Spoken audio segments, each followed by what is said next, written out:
Bonjour Jacques Beau. Bonjour. Vous êtes l'auteur de 3 livres sur la guerre en Ukraine aux éditions Max Milo, Poutine, maître du jeu, Opération Z et le dernier, Ukraine entre guerre et paix. Alors, de façon prémonitoire, vous annonciez dans ces 3 livres tout ce qui se passe actuellement, l'échec de la contre-offensive ukrainienne, le renforcement de Poutine et l'affaiblissement de l'aide occidentale. En somme, vous avez eu raison 1 an avant tout le monde.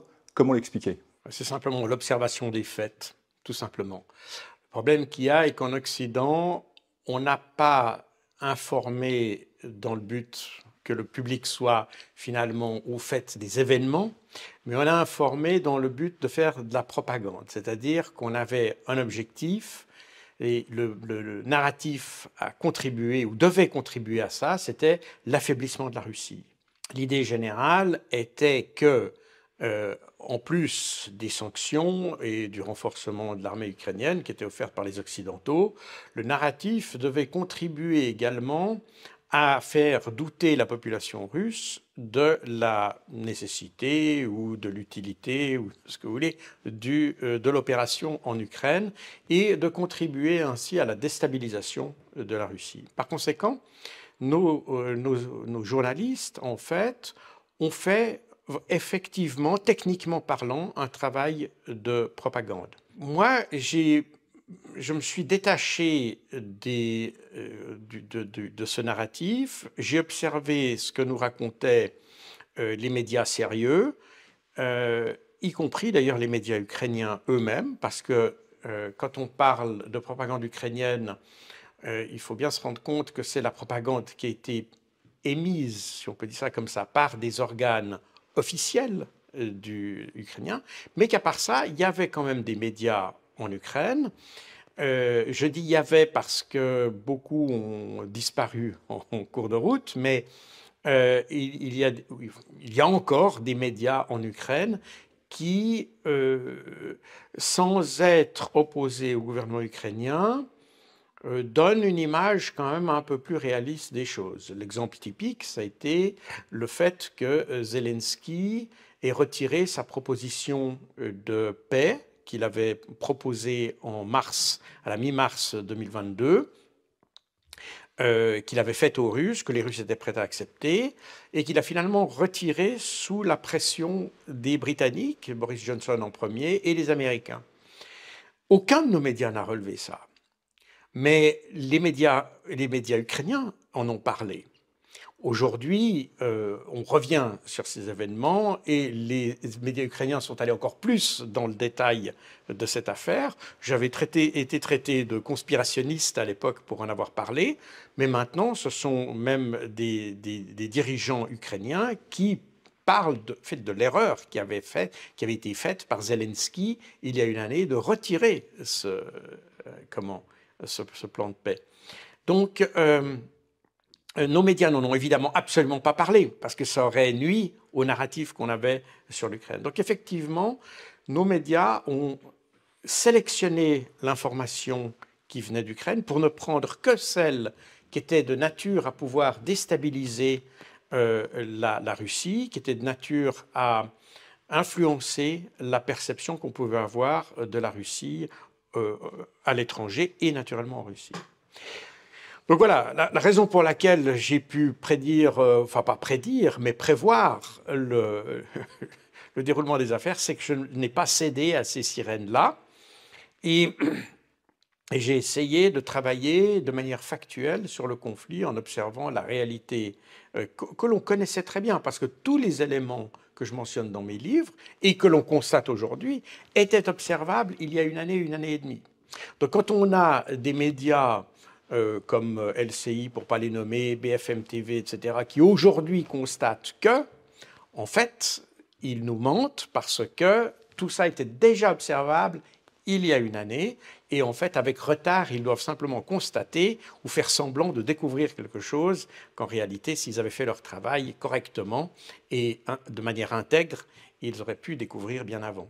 En février 2022, votre livre « Poutine, maître du jeu » était publié chez Max Milo, près de 2 ans après le début de la guerre. Poutine est-il encore le maître du jeu ? Alors tout d'abord, concernant le titre de cet ouvrage, J'ai en fait détourné le titre d'une émission de C'est dans l'air, de France 5, qui avait passé en octobre, si ma mémoire est bonne, 2021, et qui parlait de la Russie. Et où les experts qui s'étaient exprimés lors de cette émission avaient tellement falsifié, on peut dire, les événements, avaient été tellement peu rigoureux dans leur analyse, avaient été tellement partiaux dans leur présentation de soi-disant faits, que j'avais commencé à écrire ce livre, Poutine maître du jeu, avec un point d'interrogation du coup. Aujourd'hui, on s'aperçoit que ce que j'ai écrit dans ce livre correspond à la réalité, que nos experts de l'époque n'avaient absolument pas détecté. C'est par exemple le cas de l'importance économique de la Russie, par exemple, qui avait été comprise ou expliquée, en tout cas de manière totalement enfantine à l'époque par nos experts, et que c'était vraiment des analyses à la fois simplistes et très primitives de ce qu'est la Russie, et on l'a vu d'ailleurs, puisque à l'usage, malgré 12 paquets de sanctions et de la coupure d'isolement, pourrait-on dire, économique de la Russie, eh bien, l'économie russe ne s'est pas effondrée, bien au contraire, elle s'est même renforcée. Donc ça veut dire que les gens qui ont analysé ça il y a 2 ans étaient tout simplement malhonnêtes parce qu'ils n'ont pas considéré tous les éléments. Ils ont vraiment fait, de nouveau, de la propagande, c'est-à-dire qu'on prend les éléments pertinents pour un narratif de façon à influencer une opinion. Et c'est exactement ce qui s'est fait. Alors aujourd'hui, qu'est-ce qu'il en est? En réalité, depuis le début de l'opération, Poutine a été maître du jeu, en réalité. Alors, on est dans un conflit avec 2 protagonistes, plus si on considère l'Occident, mais disons en tout cas 2 camps. Et inévitablement, quand on est dans une situation, il y a un équilibre des forces qui s'établit. Et comment dire, le fait d'être maître du jeu doit être relativisé par moment, bien entendu. Mais si on regarde sur l'ensemble de la période, et même par segment, on s'aperçoit qu'en réalité, la Russie a toujours eu l'avantage sur les Occidentaux. Elle a toujours eu un coup d'avance, en quelque sorte. Et donc, effectivement, on peut dire que la Russie a toujours été maîtresse du jeu, et donc Vladimir Poutine. Et c'est la raison d'ailleurs pour laquelle il y a eu un narratif derrière, où il a fallu finalement falsifier ou déformer l'image qu'on avait du conflit, de façon à donner l'impression, s'il y avait eu vraiment une perte de contrôle de la part de la Russie, on n'aurait pas eu besoin du narratif. Mais on a eu besoin du narratif et on s'aperçoit. Quand je disais à l'époque que c'était du narratif, c'était parce que j'avais regardé les sources différentes de celles qu'utilisaient nos médias. Mais aujourd'hui, on s'aperçoit a posteriori qu'effectivement, mon analyse était correcte et aujourd'hui, même les médias, j'allais dire traditionnels occidentaux, constatent qu'on s'est trompé et qu'on a vraiment falsifié l'information au fur et à mesure. Donc, on a falsifié cette information tout simplement parce que Poutine a été en réalité maître du jeu depuis le départ. Et il a été maître du jeu parce que notre stratégie a été mauvaise. On a abordé le problème sous un faux angle. Et parce que de nouveau, le but, et d'ailleurs on s'en aperçoit de plus en plus aujourd'hui quand on entend les déclarations même de dirigeants ukrainiens, l'objectif de toute cette affaire, qui a commencé en 2014, je le rappelle, était d'obtenir l'effondrement de la Russie. C'était ça l'objectif final. Et on s'aperçoit que l'intervention russe a été effectivement provoquée.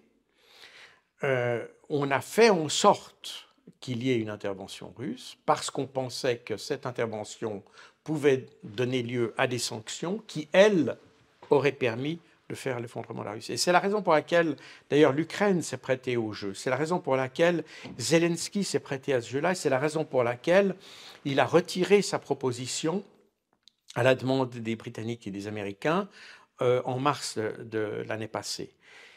S'il avait su que la Russie, que le conflit allait durer aussi longtemps, que ça allait épuiser son armée, son économie et son propre pays, je pense que Zelensky n'aurait pas obéi aux Américains. Mais renforcé par la promesse des Occidentaux de lui fournir une aide pour tant qu'il faudra, eh bien, Zelensky s'est senti, il a senti que finalement, il ne pouvait aller que vers la victoire grâce à l'aide occidentale. Il a fait une mauvaise analyse parce qu'à l'époque, déjà en mars, en réalité, l'armée ukrainienne était déjà en mauvaise posture.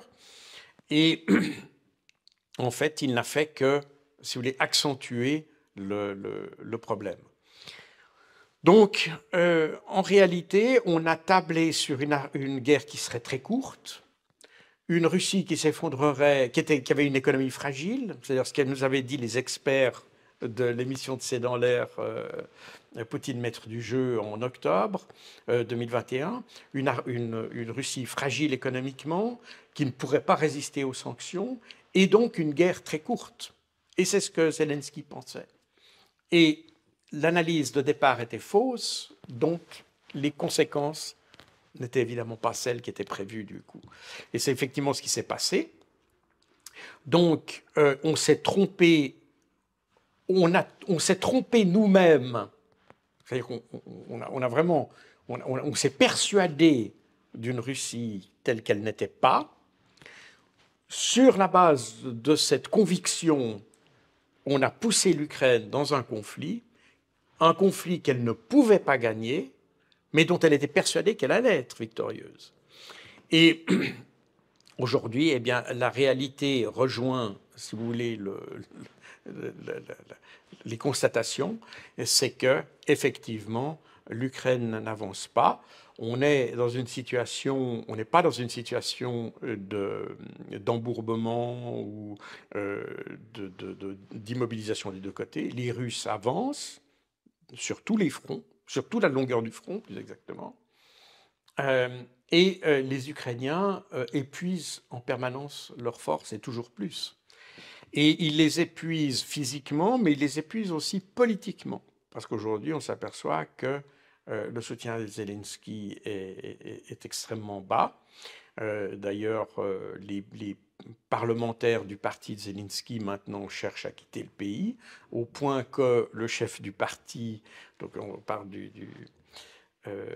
parti serviteur du peuple, qui est le parti de Zelensky, le chef du parti a interdit aux parlementaires de quitter le territoire ukrainien, parce qu'il y en avait déjà qui avaient essayé de quitter, parce qu'on voit que, enfin, passez-moi l'expression, l'Irak quitte le navire, et on est un peu dans cette situation-là. Donc effectivement, oui, Poutine est maître du jeu, mais on l'a considérablement aidé là-dedans. Il faut le dire aussi.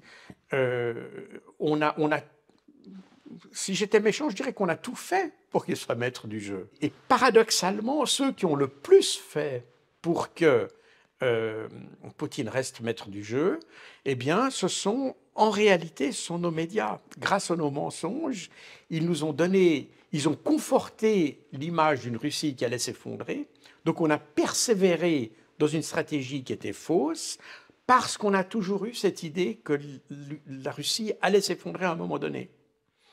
Or, comme j'ai dit tout à l'heure, l'image était fausse au départ, et donc les conséquences ne sont pas celles auxquelles on pouvait s'attendre. Et au contraire, maintenant, on a une Russie qui est objectivement, et ça n'est pas simplement une opinion, c'est un fait que la Russie s'est effectivement renforcée économiquement pendant cette dernière année.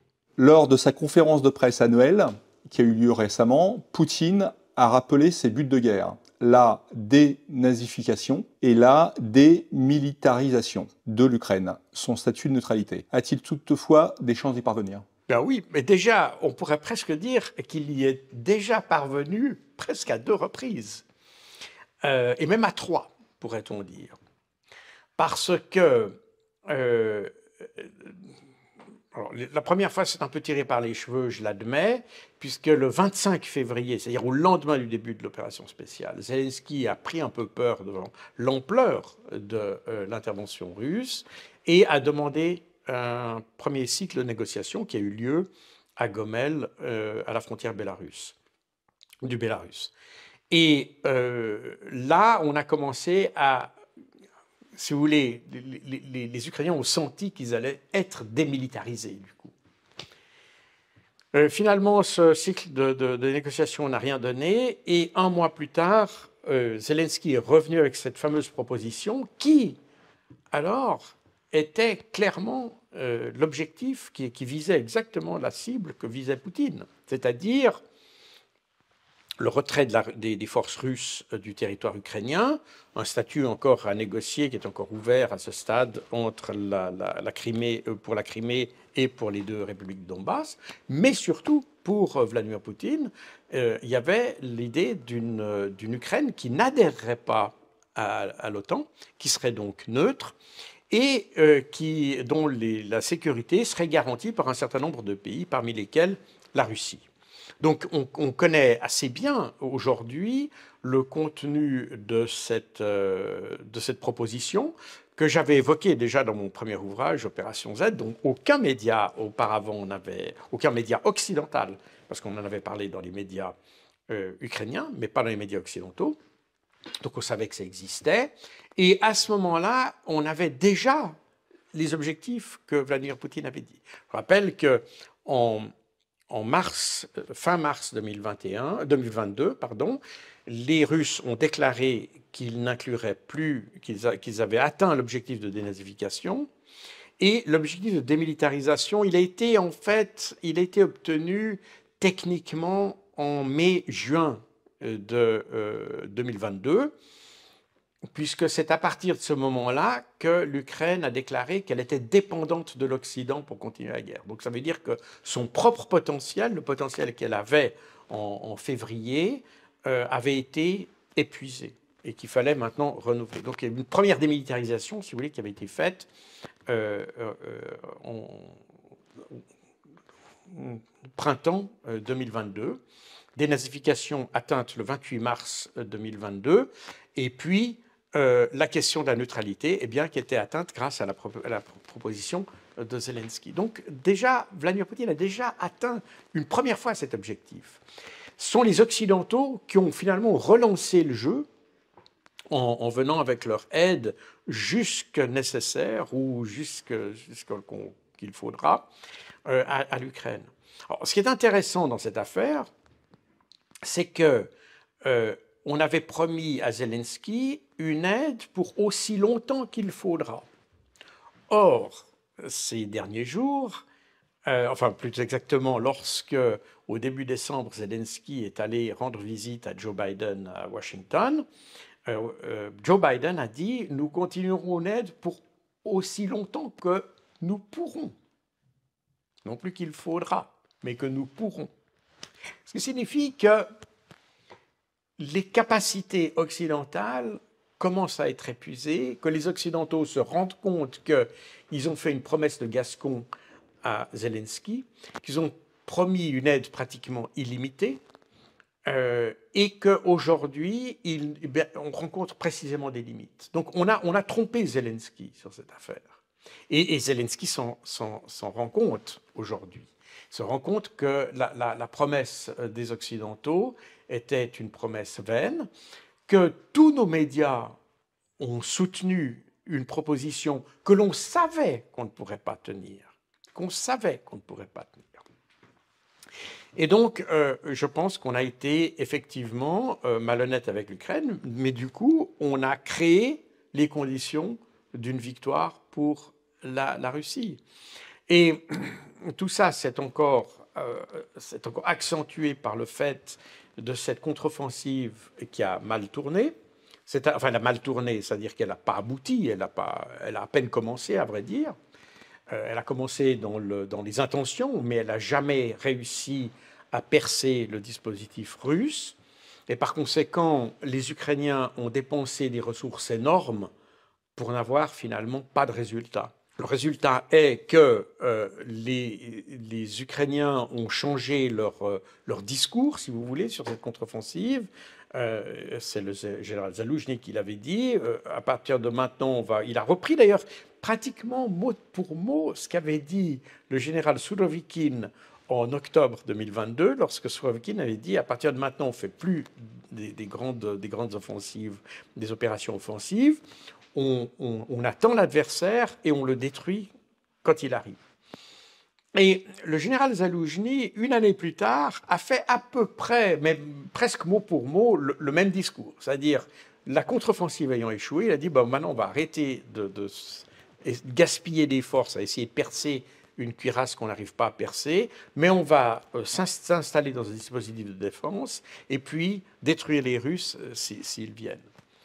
Et la difficulté dans cette situation stratégique, c'est que quand vous lancez une guerre d'attrition, vous devez avoir une supériorité en ressources, puisque la guerre d'attrition n'est pas une guerre qui va compter sur des gains territoriaux ou des choses comme ça, mais c'est une guerre sur les ressources. Or, si vous avez des ressources limitées et que vous lancez une guerre d'attrition, vous êtes dans le faux scénario.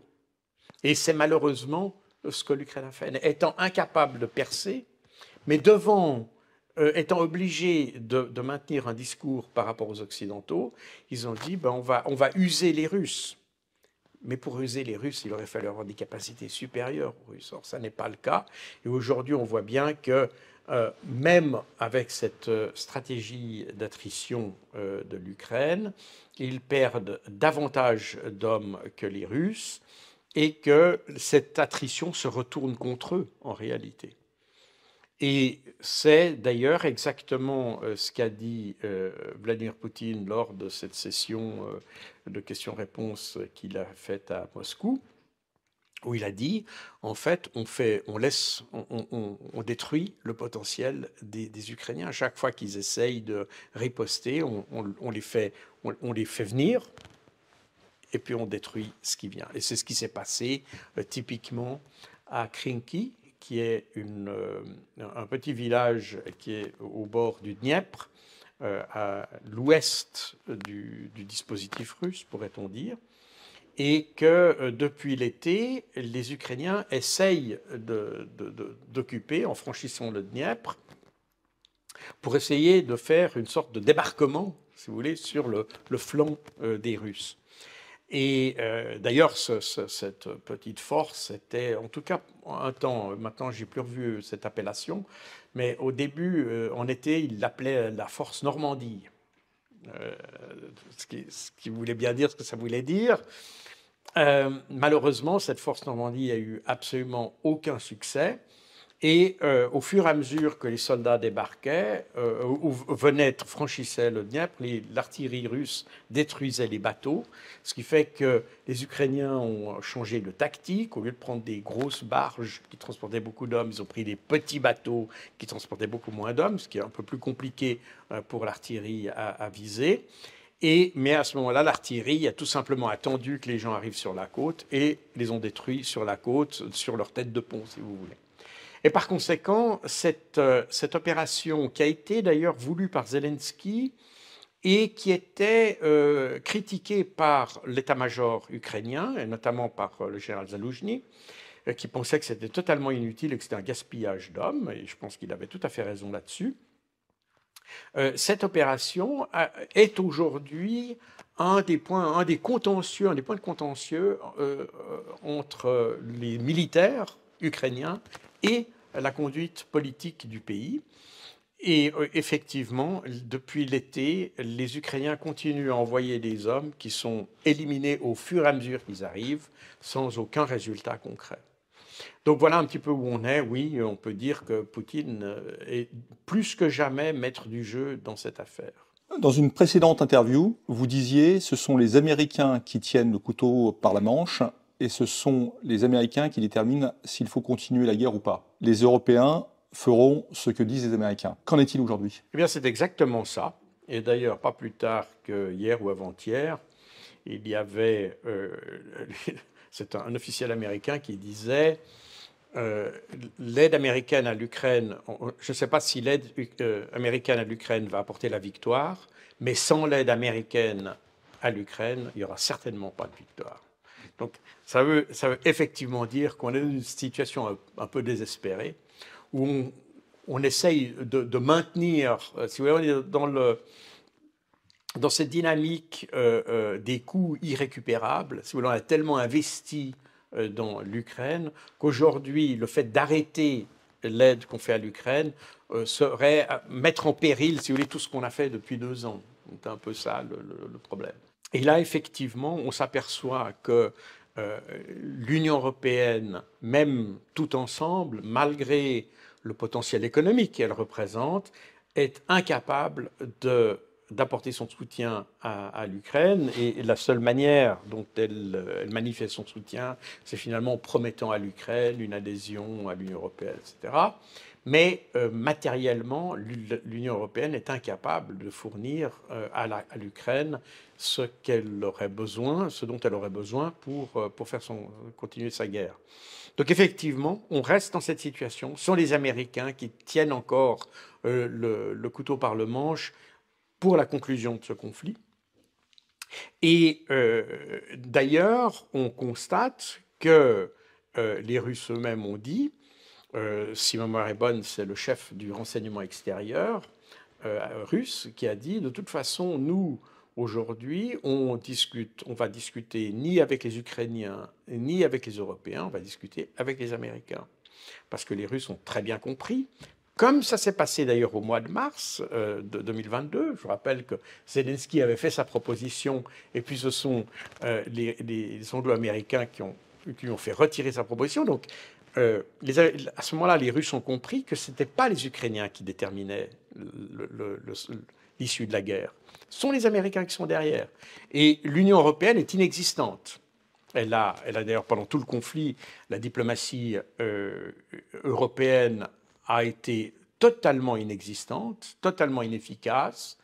Elle a surtout servi à essayer de maintenir un semblant d'unité à l'intérieur de l'Union européenne et avec des partenaires extérieurs pour essayer de faire un front commun par rapport à la Russie, mais elle n'est jamais intervenue dans le conflit comme un élément de solution, si vous voulez. Elle est toujours venue comme en renforcement de cette stratégie d'affaiblissement de la Russie, mais jamais dans le sens d'un apaisement du conflit qui, à mon avis, devrait être le rôle d'une diplomatie. Et ça concerne tous les pays européens, d'ailleurs, y compris par exemple des pays comme la Suisse, qui ont pratiquement joué aucun rôle dans la solution de la crise, mais qui ont travaillé en appui de cette diplomatie européenne.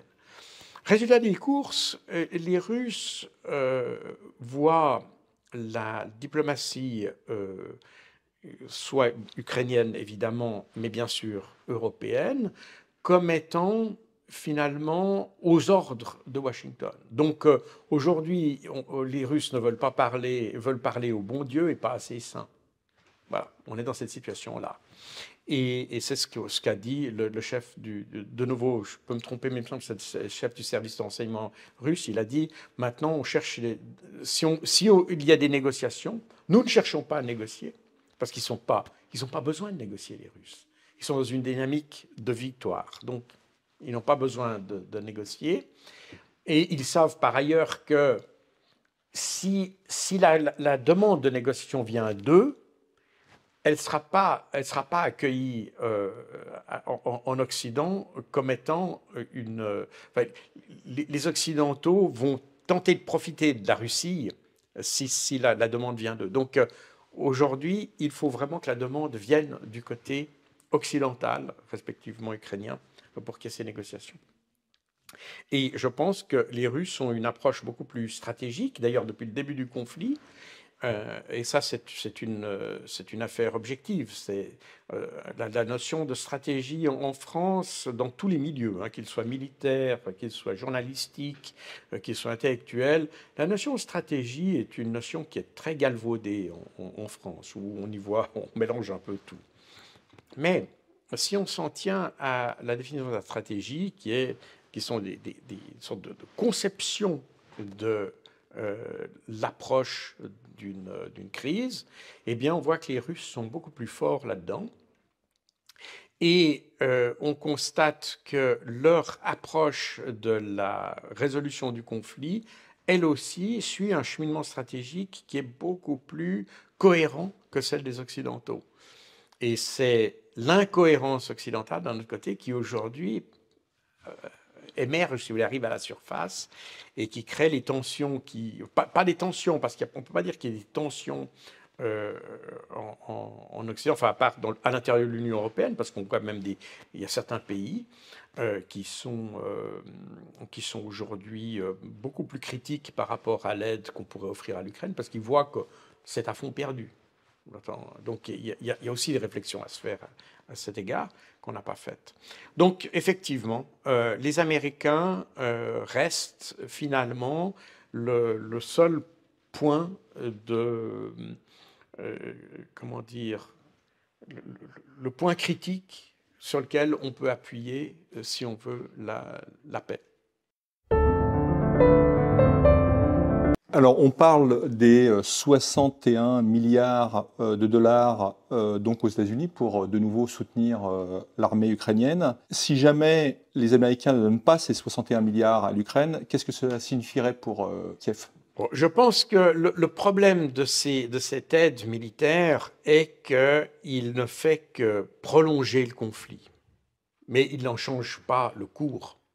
Et je pense que c'est important de remarquer que depuis le début de l'aide qu'on fournit à l'Ukraine, on ne lui a pas permis de gagner, même d'ailleurs avec les matériels qu'on a fournis. On a fourni, et Zelensky a raison quand il dit que l'aide occidentale n'a pas été de nature, ni dans sa composition matérielle, ni dans son déroulement, n'a pas été de nature à favoriser la victoire ukrainienne. On a fait finalement une aide pro forma, n'est-ce pas? On a dit qu'on vous aide, on vous aide. Mais on ne s'est jamais posé la question de savoir comment est-ce qu'on doit vous aider? Quel est finalement, de quoi avez-vous besoin réellement? Et on a fourni des matériels qui étaient obsolètes, des matériels qui... Et d'ailleurs, on a hésité même à lui donner du matériel de haute technologie parce qu'on avait peur que ce matériel tombe aux mains des Russes. Donc, ça veut dire que même on n'était nous-mêmes pas convaincus de la pertinence de donner du matériel sophistiqué et on savait qu'ils allaient perdre puisqu'on ne voulait pas leur donner du matériel qui aurait pu donner des indications sur l'avance technologique occidentale. Donc, on a tout fait pour que le conflit se prolonge, mais non pour donner la victoire à l'Ukraine. Et donc, les 61 milliards qui pourraient être acceptés par le Congrès ne feraient finalement que de prolonger encore, j'allais dire prolonger l'agonie de l'Ukraine. Il y avait cette idée dans l'administration Biden, mais de nouveau, l'administration Biden est une administration qui est divisée sur l'approche qu'il faut avoir pour la paix.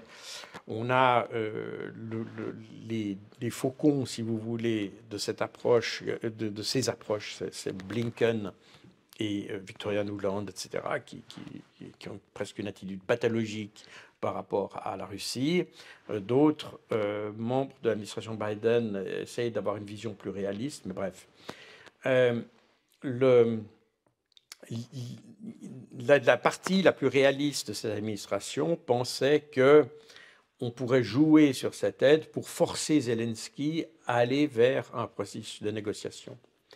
Le problème, c'est que Zelensky, comme je l'ai dit depuis le début, comme personne ne veut le comprendre en Europe,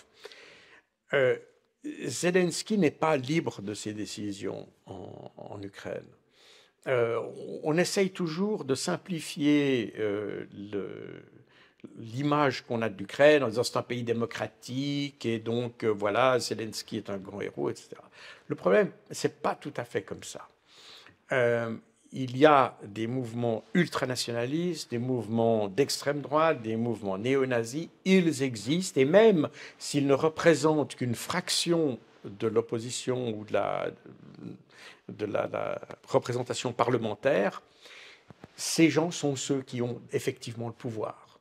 Vous comprenez, il faut, et alors, toute proportion gardée, il faut bien comprendre ici ce que je vais dire, parce qu'il ne faut pas me faire dire ce que je n'ai pas dit, mais c'est un peu la même chose que vous avez dans certains pays. Vous avez des mafias qui contrôlent le pays, mais ils ne sont pas au Parlement. Mais c'est eux qui contrôlent le pays. Voilà. Et on a finalement le même phénomène qui se présente en Ukraine. Les forces ultranationalistes, les forces d'extrême droite ne sont pas au Parlement, mais elles contrôlent le pays. Et c'est ça qui fausse tout le jeu démocratique en réalité. Et qui a été favorisé par nos médias. Je me rappelle de ce média, c'est même la télévision suisse qui avait fait d'ailleurs une émission sur la désinformation, etc., où ils avaient d'ailleurs dit que j'étais un agent de Poutine. Mais ils avaient essayé de minimiser l'importance de ces forces ultranationalistes. Elles existent. Et le simple, de nouveau, dire « ouais, non, mais ça représente que 2,5% au Parlement ». Oui, ça, c'est vraiment la pointe de l'iceberg. C'est un peu enfantin de faire ce genre de comparaison. Car il y a un pouvoir réel qui est exercé par ces gens-là et qui menace. D'ailleurs, on voit, il y a des assassinats politiques qui se passent maintenant régulièrement en Ukraine. C'est fait par ces gens-là. Et qui élimine tout ce qui est évidemment pro-russe, ça c'est évident, mais évidemment tous ceux qui seraient en faveur de négociations. Donc Zelensky est sans doute celui qui est le plus au courant de ce genre de choses. Et lui, il est tenu quelque part. Et il n'a pas une complète liberté de décision. Et c'est la raison pour laquelle je pense que lui est pris vraiment entre le marteau et l'enclume, et malgré toutes les pressions qu'on peut faire en Occident, et je pense que ce qu'il observe lui-même, parce que je ne pense pas qu'il soit totalement idiot, il comprend que ses forces se décomposent, les forces militaires. Elles se décomposent d'abord parce qu'elles sont éliminées, mais aussi parce que la démoralisation est telle, je crois qu'il n'y a jamais eu autant de défections de militaires ukrainiens que ces derniers mois. Et ça, les Ukrainiens s'en aperçoivent bien, mais ils ne peuvent pas réagir, ils ne peuvent pas prendre la décision de dire maintenant on entame des négociations. Et c'est là où effectivement on a poussé en fait Zelensky dans une situation qui est à peu près inextricable pour lui. Vous disiez à l'été 2022 que la contre-offensive ukrainienne était un trompe-l'œil. 1 an et demi plus tard, les faits vous donnent raison sur toute la ligne. Les Ukrainiens ne peuvent plus mener d'offensive, mais ont-ils les moyens seulement de passer à la défensive? Alors justement, c'est effectivement le problème, n'est-ce pas? Il y a quelques semaines, peut-être quand même un mois et demi, comme ça, Zelensky avait demandé à ses soldats, il avait donné l'ordre d'avancer 500 mètres par jour. Mais on s'aperçoit bien que donner un ordre comme ça est totalement irréaliste. Ce n'est pas parce que vous voulez avancer de 500 mètres que vous avancez de 500 mètres. Et on s'aperçoit bien qu'il y a quand même un adversaire devant. Donc, donner des ordres comme ça. Et on voit bien qu'on est dans une situation en Ukraine qui rappelle un petit peu les dernières heures du Troisième Reich, où on donne des ordres d'offensive alors qu'on sait qu'on n'a pas les capacités de le faire. Le général Zaloujny a pris l'initiative de revenir sur une posture plus défensive, qui est un peu plus réaliste, qui sans doute correspond davantage aux capacités de l'armée ukrainienne maintenant, parce qu'elle a, malgré tous les matériels qu'on lui a envoyés, elle n'a pas des capacités offensives, comme on l'a vu, de nature à percer le dispositif russe.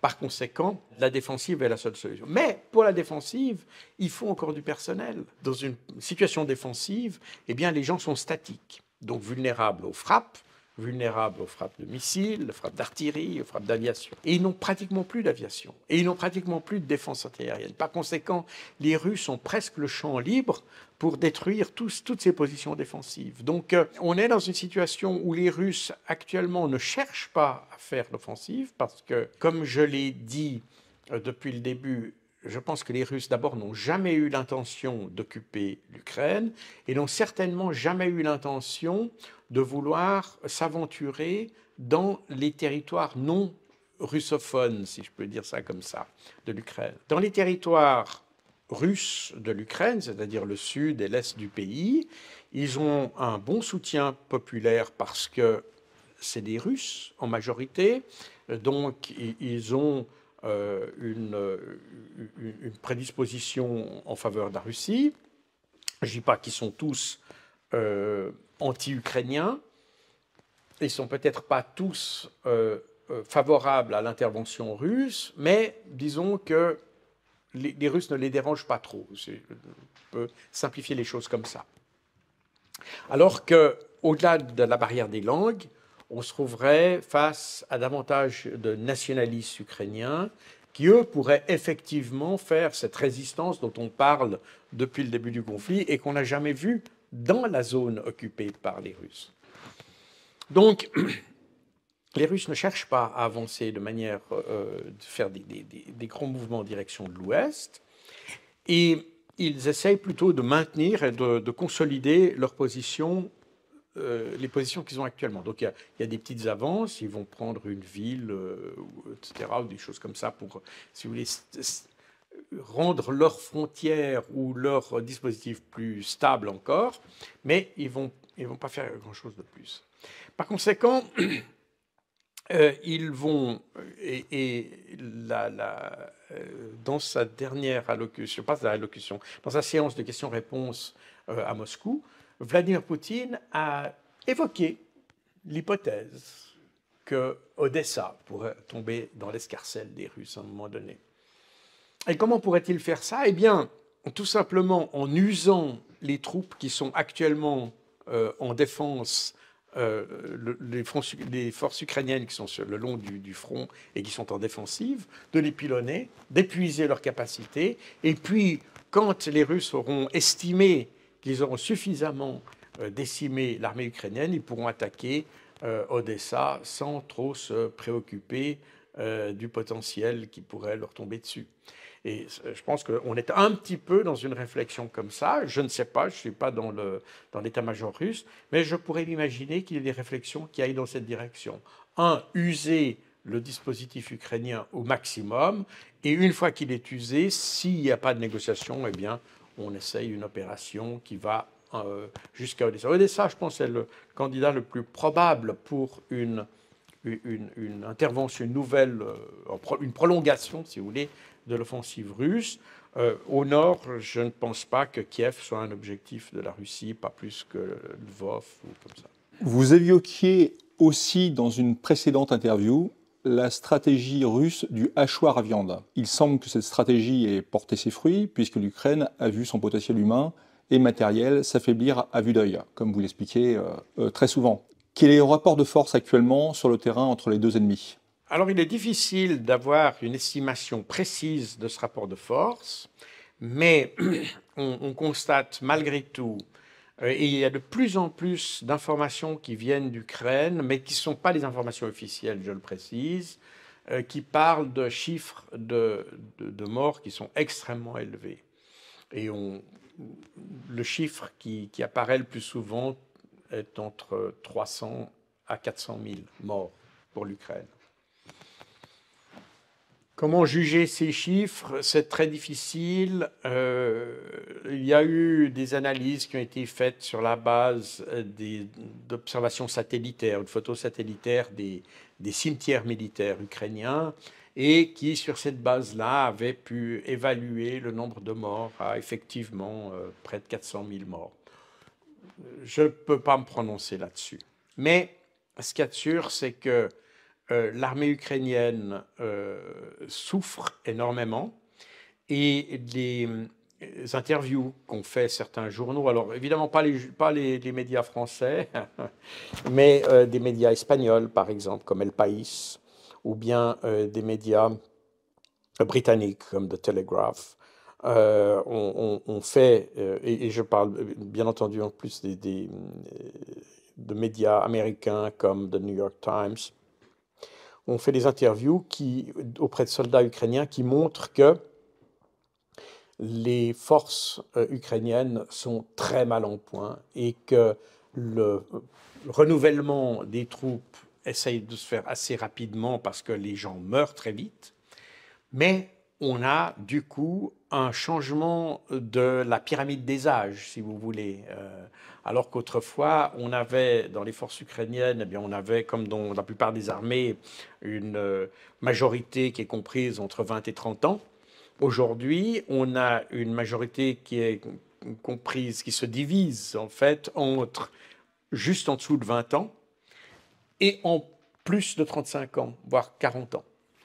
Et par conséquent, on voit qu'aujourd'hui, les Ukrainiens sont obligés de piocher dans des parties de la population dans lesquelles ils n'avaient pas recruté précédemment.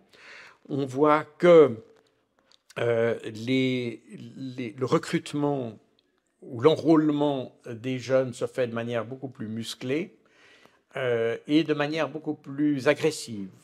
On a maintenant des recruteurs qui vont patrouiller dans les boîtes de nuit le soir pour aller prendre les jeunes qui sont apparemment en état de combattre. On recrute maintenant les étudiants.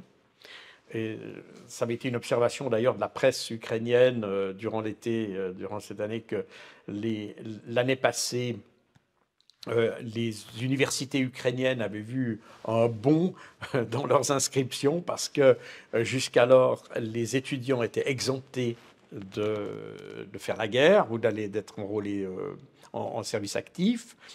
Et puis maintenant, ils ont révoqué cette loi, de sorte que maintenant, les étudiants peuvent aussi être intégrés ou recrutés pour aller au front. Et par conséquent, eh bien, c'est des jeunes qui vont dans les boîtes de nuit à Kiev et ailleurs, et vous avez les recruteurs qui, du coup, vont dans ces régions-là, recrutés dans ces lieux-là. Et ça, c'est un indicateur que les forces ukrainiennes arrivent un petit peu au bout de leur capacité. Vous disiez dans vos livres que la production russe de munitions est 4 fois supérieure à la production occidentale. Effectivement, l'Union européenne avait promis de fournir 1 million de munitions à Kiev. Elle n'a réussi pour l'instant à n'en fournir que un tiers. Pourquoi l'Occident n'est-il pas passé en économie de guerre contre la Russie? Alors, tout d'abord, cette question d'économie de guerre est importante parce qu'on entend toujours, on dit que la Russie est en économie de guerre. C'est faux. Ce qu'on appelle économie de guerre, c'est valable pour nous comme pour les Russes d'ailleurs, ce qu'on parle comme en termes d'économie de guerre, c'est à partir du moment où vous tirez des ressources, vous retirez les ressources de l'outillage, enfin des mécanismes de production civile pour les diriger vers la production militaire. Et vous abandonnez en fait des domaines de production civile pour vous consacrer uniquement à la production de matériel de guerre et à l'entretien, si vous voulez, des forces armées. C'est ce qui s'était passé en 1914 en France, par exemple, où on a retiré les gens qui étaient encore capables de travailler dans les champs, les femmes, par exemple, etc., pour les mettre dans les usines d'armement. Voilà. Là, on est en économie de guerre et vous avez un changement de la structure de la production et de l'économie en général qui se fait. En Russie, on n'a pas du tout ça. Le domaine des productions civiles s'est développé, et il s'est développé un peu aux dépens des Occidentaux parce qu'il y a beaucoup d'entreprises qui avaient été abandonnées par les Occidentaux dans le cadre des sanctions, qui ont été reprises par des Russes. Et on a aujourd'hui, finalement, par exemple, des chaînes comme Starbucks ou McDonald's qui ont été reprises par les Russes et qui ont relancé d'une certaine manière une industrie ou une activité économique russe, proprement russe. Donc on a tous les pans de l'économie qui se sont développés un peu grâce à ça. Il y a des domaines, et là aussi, comme je l'ai dit tout à l'heure, un des objectifs des Occidentaux était la déstabilisation de la Russie.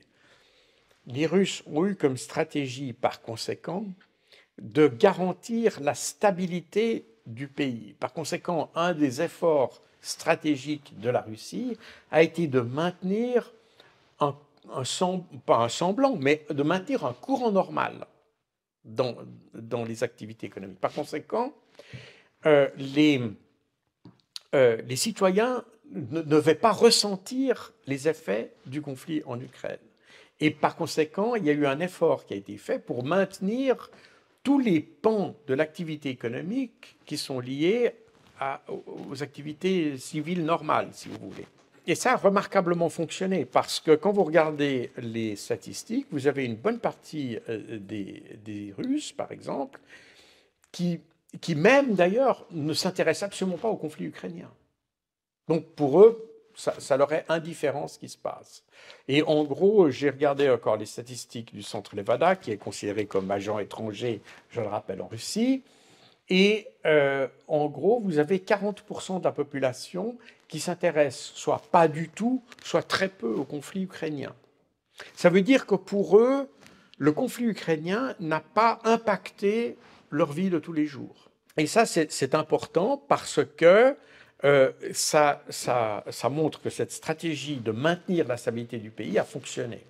Mais ça montre aussi que le pays n'est pas passé en économie de guerre. En revanche, ils ont augmenté leur capacité de production en matière militaire.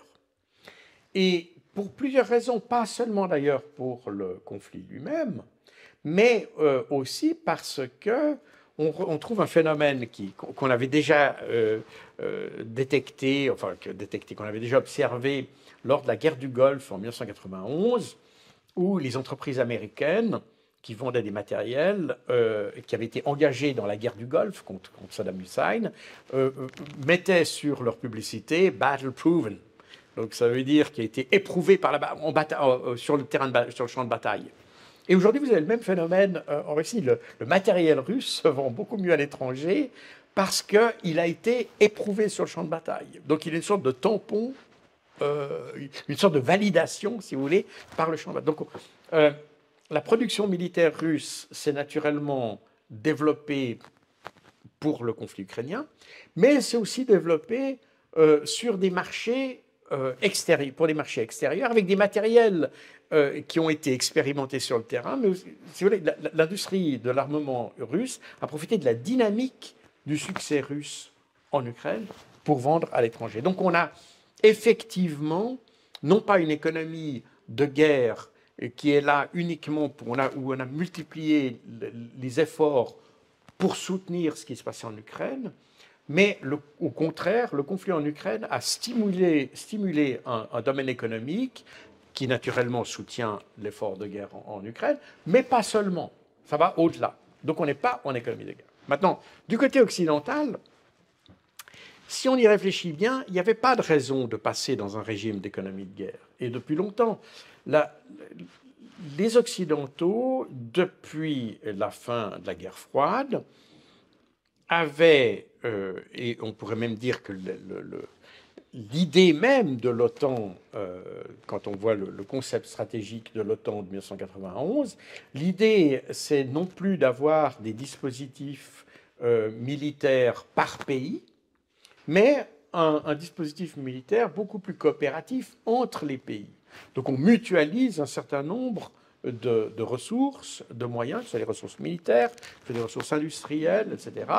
On consolide ces matériels au niveau de l'OTAN.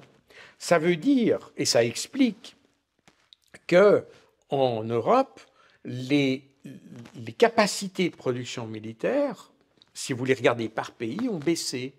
Parce qu'en mutualisant un certain nombre d'efforts, eh bien, on a pu faire une sorte d'économie, si vous voulez, sur ces domaines-là. Et ça a été possible parce qu'on n'avait plus vraiment d'adversaires. n'est-ce pas?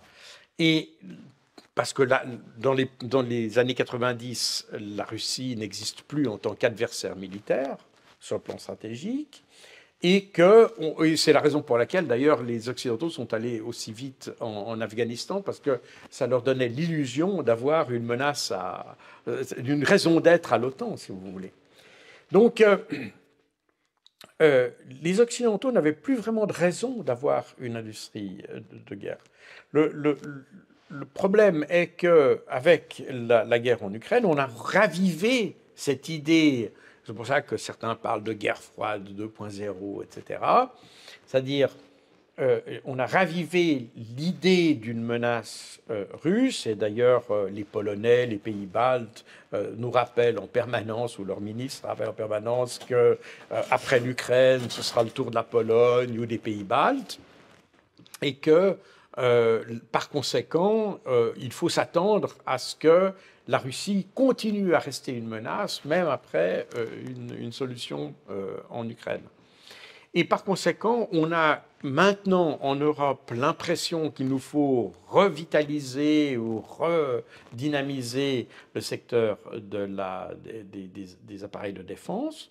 Alors, pourquoi pas revitaliser ce secteur-là, mais passer dans une économie qui donnerait la part belle au matériel militaire, je pense que ce serait une erreur, parce qu'on est dans un cycle qui va s'épuiser très rapidement, très vite. On va se constater que la Russie n'est pas une menace pour nous, que les conditions qui ont amené le conflit à l'Ukraine, des conditions extrêmement spécifiques et liées à l'Ukraine même, et non pas à une ambition ou un hubris russe que nos médias nous décrivent, et que par conséquent, quand le conflit ukrainien sera réglé, qu'on aura rétabli des relations normales avec la Russie, eh bien, les choses redeviendront comme elles ont été ces 30 dernières années. Et donc, il n'y a pas lieu, à mon avis, il y a certainement lieu de moderniser nos armements, et à la lueur du conflit en Ukraine, de faire évoluer certains armements, etc. Donc, on est d'accord là-dessus. Là, je ne vois pas de problème avec ça, mais je pense qu'il serait une erreur de passer tout d'un coup à une production de munitions démesurées, ou des capacités de production démesurées, parce qu'on va faire ça pendant quelques mois et après plus. Donc on ferait des investissements énormes seulement pour quelques mois. Donc, et je pense que les industriels ont très bien compris ça, et notamment aux États-Unis, où malgré les demandes du gouvernement américain, l'industrie américaine n'est pas si pressée que ça de relancer un appareil de production de guerre, si vous voulez, pour les munitions, par exemple, d'artillerie. Parce qu'ils s'aperçoivent très bien qu'on est sur quelque chose qui est extrêmement conjoncturel, très temporaire, et qu'on ne va pas modifier les structures ou faire des modifications structurelles pour un problème conjoncturel. Et je pense qu'il faut là avoir un certain réalisme. Alors évidemment, le gouvernement américain, c'est des politiques, ils ont des décisions politiques, et ils réagissent en tant que politiques. Les industriels, eux, ont un raisonnement industriel. Et pour eux, je pense qu'ils font aussi leur analyse, et ils voient très bien, je pense que les industriels en général ont une vision finalement beaucoup plus terre-à-terre des problèmes, beaucoup plus rationnelle que les politiques, et c'est la raison pour laquelle les industriels sont beaucoup moins enthousiastes pour se lancer dans des grands investissements de production militaire que le voudraient les politiciens. Alors la seule alternative qui ne mange pas de pain, c'est l'ouverture des négociations d'adhésion de l'Ukraine à l'Union européenne. Qu'est-ce que cela représente pour vous, cette adhésion, sachant qu'il y a une clause de défense mutuelle dans les traités européens? Alors, l'adhésion de l'Ukraine à l'Union européenne est très certainement l'objectif des Ukrainiens. Et d'ailleurs, si on se rappelle bien des événements, c'est ce qui avait été à l'origine du mécontentement, puis des émeutes de Maïdan en 2013-2014. Dans la mécanique générale qu'on a observée, qui n'est pas formellement établie comme ça, mais qu'on a observée dans les années 90, début des années 2000, c'est que les pays de l'Est sont entrés dans l'OTAN pour ensuite passer dans l'Union européenne. L'OTAN ayant fait office en quelque sorte de passage obligé pour accéder à l'Union européenne. L'Union européenne est l'objectif de ces pays. Pourquoi? Parce que l'Union européenne apporte, selon leur vision, devait apporter une certaine prospérité. Déjà par les subventions, mais aussi par l'ouverture des marchés, par les synergies qui pourraient se créer entre les économies, etc., etc. Et je pense que c'était une vision assez réaliste de ces pays de l'Est. Je ne pense pas qu'ils en ont mesuré toutes les conséquences, mais c'était, en tout cas, juste après la guerre froide, c'était leur objectif.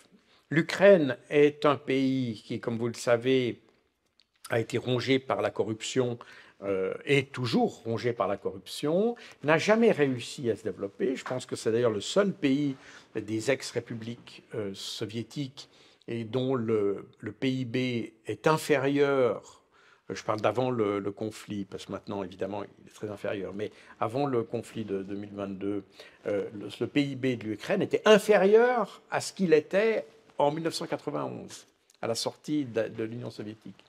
Donc, on a un pays qui est très faible, qui a des potentialités très grandes, mais qui est très faible parce qu'il a été mal géré pendant 30 ans. Dans ce contexte, la perspective d'adhérer à l'Union européenne a toujours été en Ukraine. Il est important de rappeler ici que la Russie ne s'est jamais opposée à cette... Ça n'a jamais dérangé la Russie que l'Ukraine fasse partie de l'Union européenne et elle n'a jamais tenté d'empêcher ça. Qu'en 2013, lorsqu'il y a eu les négociations entre l'Union européenne et José Manuel Barroso, qui était le prédécesseur de Ursula von der Leyen, à la tête de la Commission européenne. Il y avait déjà eu des négociations avec l'Ukraine. La Russie avait vu aucune objection à ce que l'Ukraine... De toute façon, il n'y avait pas de raison qu'il y ait des objections.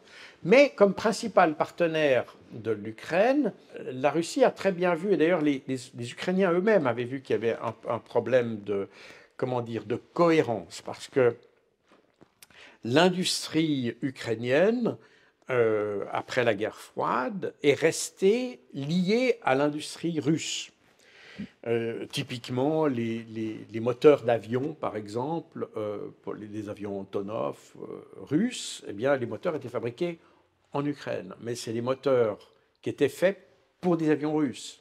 Ce n'est pas des moteurs qu'on pouvait utiliser pour d'autres appareils en Occident, par exemple Airbus, etc.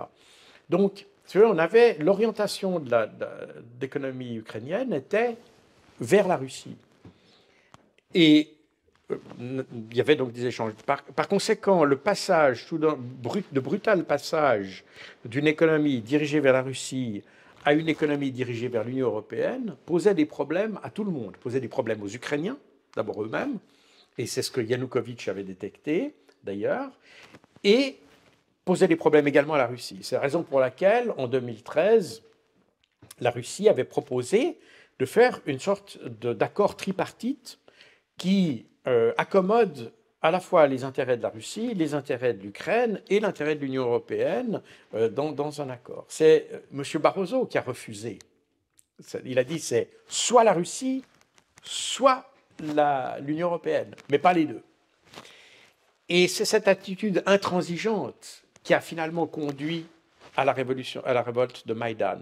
Tout d'abord aux protestations, ensuite à la révolte et ensuite à la révolution de Maïdan.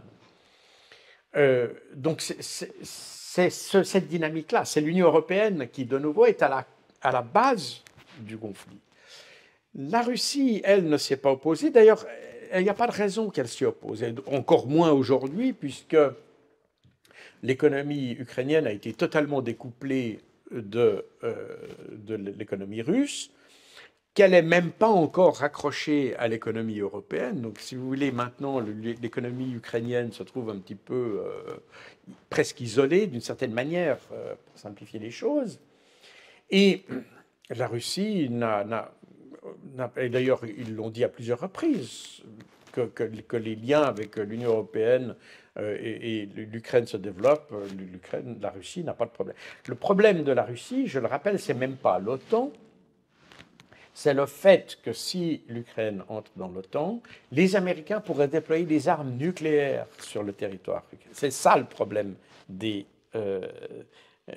Russes. Ça n'est pas même l'appartenance à l'OTAN, mais c'est le fait que ça pourrait être exploité par les Américains pour faire autre chose. Et c'est cette autre chose qui est le souci des Russes. Je rappelle qu'en 1952, lorsque la Turquie est devenue membre de l'OTAN, ça n'a pas dérangé les Soviétiques. Mais le problème est venu en 1962, donc 10 ans plus tard, lorsque les Américains ont commencé à déployer des missiles nucléaires en Turquie contre l'Union soviétique. Et c'est là où les Soviétiques ont réagi et ont commencé à déployer des missiles à Cuba. Et c'est ce qui a donné, c'est à l'origine de la crise des missiles de Cuba. Et cette crise, que l'on dit missile de Cuba, mais on devrait presque dire missile de Turquie, en réalité, cette crise s'est terminée par le fait que les Soviétiques ont accepté de retirer leurs missiles de Cuba, à condition que les Américains retirent leurs missiles de Turquie. Et on est arrivé là. Donc la problématique, ce n'est pas l'OTAN en tant qu'organisation, c'est l'utilisation ou l'exploitation qui en est faite par les Américains à des fins nucléaires. Beaucoup de médias, de spécialistes en France, pariaient sur l'affaiblissement de Poutine suite à la mutinerie de Prigojine. Vous pensiez le contraire, et vous aviez encore raison. Vous estimiez l'influence de Prigojine en Russie comme négligeable. Une fois de plus, vous avez eu raison. Quelques mois avant l'élection présidentielle, Poutine a-t-il vaincu toute opposition en Russie? Alors, tout d'abord, Prigojine n'a jamais été une figure de l'opposition à Vladimir Poutine. Je pense que c'est important de le répéter. Il n'y a jamais eu l'intention, même dans les milieux d'ailleurs proches ou favorables à la Russie, on a toutes sortes de scénarios bizarres qui ont été évoqués. La raison pour laquelle Prigojine a voulu aller à Moscou, c'était pour préserver le rôle de son organisation Wagner en Ukraine et avec les forces russes. Point final. Ça n'était pas pour renverser le gouvernement, ça n'était pas pour éliminer le ministre de la Défense ou le chef d'état-major, Gerasimov. Ça n'était pas pour ça. Ça avait pour simple objectif de maintenir, si vous voulez, ses prérogatives, ses droits, enfin pas droits, mais disons ses prérogatives ou le rôle de Wagner sur le terrain ukrainien. Point final. La raison pour laquelle on l'a interprété de manière beaucoup plus politique en Occident, c'est que l'objectif de l'aide occidentale à l'Ukraine est de provoquer une déstabilisation de la société russe et provoquer, et d'ailleurs c'est l'objectif aussi des sanctions d'ailleurs, c'est de pousser la population russe à demander ou provoquer un changement de régime ou un changement de pouvoir à Moscou. Et quand Prigojine s'est dirigé sur Moscou, les Occidentaux ont dit voilà, notre stratégie fonctionne. Et ça va déclencher, ça va être l'étincelle qui met le feu aux poudres, et tous ceux qui sont mécontents contre Vladimir Poutine vont, la population va s'enflammer et on va arriver à un changement de régime. C'est la raison pour laquelle, en Occident, cet événement a été littéralement monté en épingle. Mais quand on regarde objectivement, et c'est l'analyse que j'avais faite et qui s'est trouvée confirmée d'ailleurs, c'est que l'action de Prigojine ne s'est jamais traduite par quelque chose de politique. pas? C'est un mouvement d'humeur de militaires, de pseudo, enfin pas pseudo-militaires, mais de paramilitaires, qui n'a jamais eu de relais dans la politique, qu'elle soit, ou même dans l'armée russe. Par conséquent, il n'y a eu aucune force qui a été multipliée ou développée ou générée par cette étincelle. Et donc, le mouvement est mort avec quand Prigojine a réalisé qu'il faisait une bêtise, quoi. J'entends, c'est à peu près comme ça que ça s'est réglé. Donc, on a vécu toujours sur l'illusion, et d'ailleurs, ça fait partie de cette mauvaise appréciation de la Russie, où parce que nous n'aimons pas Poutine, nous pensons que l'ensemble de la population russe n'aime pas Poutine. Que Poutine n'est pas légitime pour nous, donc il n'est pas légitime pour les Russes. Or, je pense que ce n'est pas du tout l'image correcte qu'il faut avoir.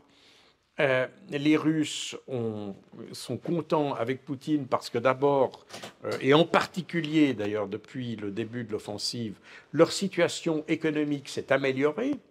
Le rouble s'est renforcé, les initiatives diplomatiques entreprises par la Russie, seule ou conjointement avec la Chine, ont apporté des résultats. Donc la Russie s'est trouvée isolée de l'Europe, mais pas isolée du reste du monde. Bien au contraire, le rôle de la Russie par rapport au reste du monde s'est renforcé. Donc, il n'y a pas de raison pour la population russe de voir pourquoi aujourd'hui il faudrait changer de régime, en tout cas sous une forme violente. Par conséquent, Poutine a certainement été renforcé. Quand on voit le soutien à l'opération militaire russe en Ukraine, elle est très stable. Environ 70-75% de la population soutiennent l'opération en Ukraine. Ils la soutiennent d'autant plus qu'on est plutôt sur une dynamique de victoire. Et je vous rappelle que les Russes ont accès aux médias occidentaux, même si des médias occidentaux ont été expulsés de Russie parce qu'ils étaient considérés comme agents étrangers. Néanmoins, les Russes peuvent, à travers Internet, et c'est une grande majorité des gens d'ailleurs, surtout les jeunes, ils suivent l'actualité sur Internet. Donc, ils savent assez bien ce qui se passe, et par conséquent, ils ont un avis qu'on peut considérer comme pertinent sur la question, et ils soutiennent, depuis le début de l'opération, à grosso modo 70-75%. En revanche, on voit une proportion qui a légèrement augmenté ces derniers temps de gens qui pensent qu'il faut avoir une solution négociée du conflit. Et là, on voit, d'ailleurs, ça rejoint un petit peu les positions des Occidentaux, bien sûr, parce que maintenant les Occidentaux commencent à parler de négociations.